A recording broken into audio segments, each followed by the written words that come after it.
Welcome to the Town of Babylon Planning Board. Today we do have one public hearing, so we will begin this meeting with the Pledge of Allegiance. Let's see, Ed, could you lead us in the pledge, please? I pledge allegiance to the flag of the United States of America and to the republic for which it stands, one nation, under God, indivisible, with liberty and justice for all.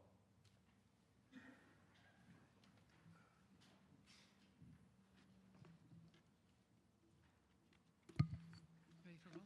Yeah, please. Patrick Halpin. Present. Julianne Nolan. Present. Gerald O'Neill. Present. Ed Wynn. Present. Daniel Trucon. Present. Frank Santos. Yumiko Healy. Present. Greg Gaxiola. Matt Esposito. And Rich Casey. Okay, so we have a quorum, and again, for the record, today is the 1st of December, 2025. Public hearing, Job 2513B. Okay, before we start the public hearing, I'm required to read, I'm sorry? This is for the end. Isn't the paper first? Hold on. Come on up. I have to go to the pink one.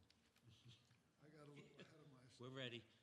And why, it's not just because you're a female attorney.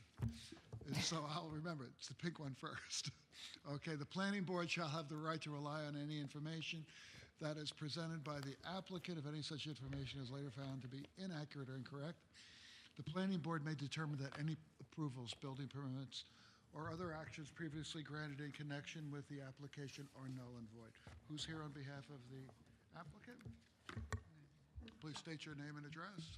I'm going to announce it first. Okay, could you announce the public hearing? Job 2513B, John Puccia, proposes to subdivide 4 parcels into 3 parcels in order to erect a new 2-story single-family dwelling on lot number 2 and legally maintain the existing dwellings on lot number 1 and 3. The cottage on lot number 1 is to be removed. All right. Good evening, Mr. Chairman, members of the board. For the record, Nicole Blanda. I'm an attorney at Bazell, Blanda, and Visconti with offices at 535 Broad Hollow Road in Melville. Okay, have you had the opportunity to review the memorandum regarding this application from the planning commissioner? It's dated November 24th, 2025. Yes, I have. Okay, are there any issues, any concerns, any matters that you'd like to bring to our attention Sure. that are part of this memo?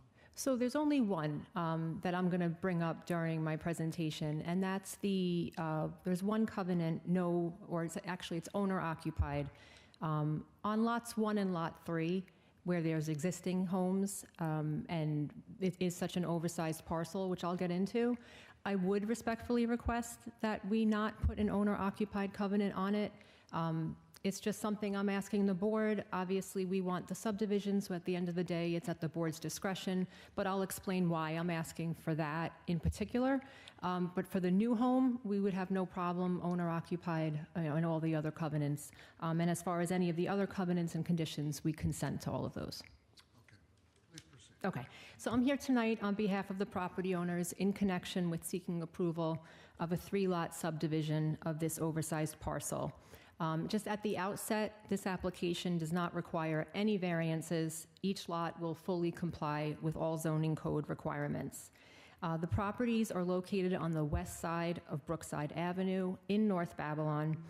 There are 4 tax lots involved in this subdivision that have a combined lot area of 2.47 acres. So that's 159,537 square feet. These properties are zoned Residence B, which requires only 10,000 square feet per lot, but we're only seeking to do a 3-lot subdivision. So tax lots 1 and 2 are presently improved with a 1-story dwelling and a detached garage. That property also contains the pond that you see there on the aerial.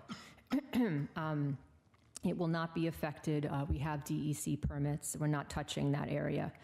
Tax lots 3 and 4 are presently improved with a 1-story frame dwelling, a detached garage, a cottage, and a shed.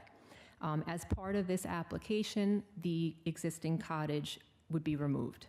So there would just be the existing dwelling and detached garage remaining on that parcel. So the applicant is proposing to reconfigure these 4 tax lots into 3 conforming lots. Proposed Lot 1 will have 23,608.01 square feet, which is double the lot area required, and it will maintain the existing dwelling and detached garage that is on that property. It will be comprised of a portion of tax lot 4, the majority of it. Proposed Lot 2 will have a lot area of 13,196.77 square feet. That is the parcel that we are proposing a new 2-story single-family dwelling, and that will consist of part of tax lot 2, all of tax lot 3, and then part of tax lot 4. It has an open floor plan, 4 bedrooms, 2.5 baths, internal garage.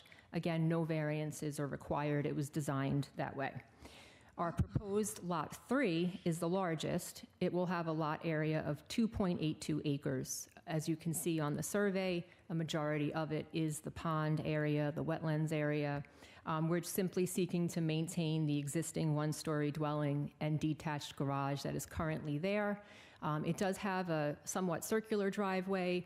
A portion of that driveway will be reconfigured to accommodate the new lot that would be to the south.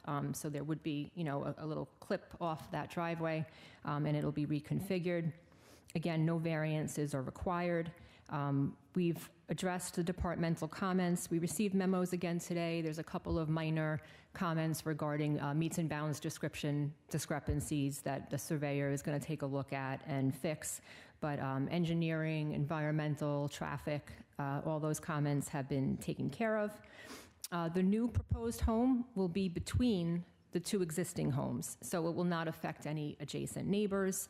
Again, the cottage will be removed as a condition of this approval, so the density sort of evens out. There was a cottage that over the years had been rented. It was a non-conforming structure and use, but that will be removed, and so you'll have simply a 3-lot subdivision.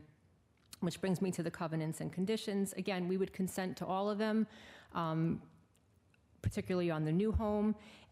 I guess just from doing this for so many years, normally when you see an existing home remaining, and especially because these are not substandard, we're not asking for variances here, I don't see why, if we put single family and no accessory apartment, I think that should do it. To say it has to be owner occupied, perhaps this couple, they're an older couple, they might want to keep it as an investment property, or maybe someone in the future. You have a lot of residential around it that are on smaller parcels, and they don't have that right taken away. They're not prohibited from being able to rent their home if they want to. So it was just something I wanted to ask the board if they would consider it. That's really my reason for asking, mostly because we're not asking for variances, and these are particularly Lot 3 being 2.4 acres. I just don't see the harm in allowing it to not be owner occupied. That's not to say that the property owners aren't necessarily seeking to sell these homes. Obviously, they can't live in all of them. But it's just something that kind of struck me, that I just remember over the years that when you have existing homes to remain on conforming lots, we normally didn't put as many covenants on those properties. If we take a look at the surrounding area, it is residential. Across Brookside to the east are Residence C zoned properties, so smaller properties improved with dwellings. To the south are more Residence B properties developed with homes as well. To the west is Belmont State Park. That's actually zoned Residence A. And then to the northeast, as we head around the curve on Brookside, are more Residence B zoned properties, all developed with homes, as you can see on the map there. So again, pretty straightforward, no variances required.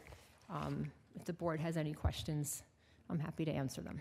Okay, Anika? The project site is located near the wetlands. Did the applicant receive a New York State DEC freshwater wetland permit? Yes. Do you want to follow up?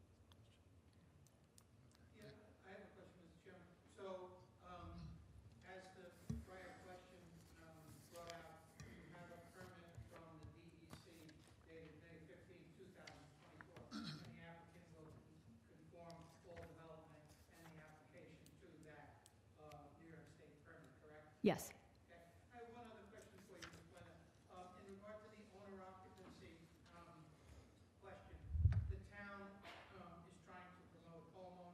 and reduce rentals, but I understand your concern. But I want to ask you if you know whether the current owners are intending to stay there, or if they want to rent this out. In other words, if we were to somehow change the covenant somehow, where this didn't end up as a rental unit in perpetuity, is there some way you think that could be worked out with the planning department? Possibly, right. So if they decided to move into one of the homes, right now, my understanding is, so on one deed is John and Susan Portia, and on the other deed for the other home is just John Portia. And my understanding is they might be living separately. So we do have owner occupancy on both lots currently. But because of some estate planning and things of that nature, it would be a nice option for them to have the ability to perhaps rent out one of the properties. Or if they decided to move in together and rent out one of the properties and not have to sell both. But I understand what you're saying.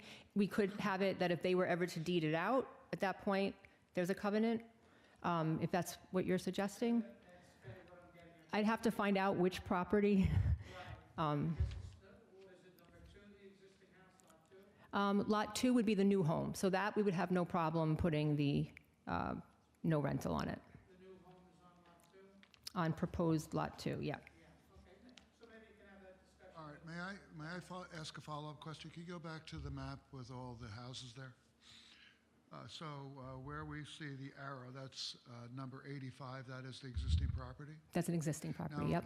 over here, number 70, that's not part of this, but are they limited to owner occupied? Is that only an owner occupied, or could they rent that? Lot 70, I haven't done a covenants and restrictions Okay, search on what them, about so I lot wouldn't know. 72? 70, What about any of these houses over here? Hold on, this is my question. Thank you. The point I'm driving at is the point that you made, which is that is typically not a requirement. That was never a requirement for homes that I'm aware of, back when these areas were developed. when they were developed, And yes. clearly, that property was there before this large subdivision. It would seem to be that's the case. I don't know how old is that. Is that your understanding, that large parcel Yes, was there long before all this was developed? yes, it dates back. So your request, so we're clear, is that the oldest house there, the house that's there, that is currently owner occupied, shouldn't be treated any differently than the typical homes in the subdivision. Is that what you're saying? Yes. Counsel? No, good question. You expressed it exactly. That's what they're asking for. That the existing home owned by the owners not have that requirement, so they could retain it in the family or other estate planning purposes, yes. Fair enough. Okay, any other questions? No, okay. Very good, thank you. Is there anyone here from the public that would like to address the board? There's no one here from the public that would like to address the board. So I will request a motion from the board to close the hearing and to reserve decision. Let's see, motion by Anika, Motion closed? second by Ed. Second? All in favor? This hearing is closed, and we will Thank you. reserve decision. Have a good Yes, night, everybody. Thank you. So the decision has, take care. The decision has been reserved in order for us to review any of the issues that came up or any open site plan issues. And the record will remain open for written comments. If anyone's interested in following up on the status of the application or submit written comments, they can do that to the planning board a number of different ways: in person. Planning is located on the west wing, or by phone, 631-957-3103, or at planningcomments@townofbabylonny.gov. Thank you. Thank you very much. Okay, that is our last public hearing, so we will close our live feed.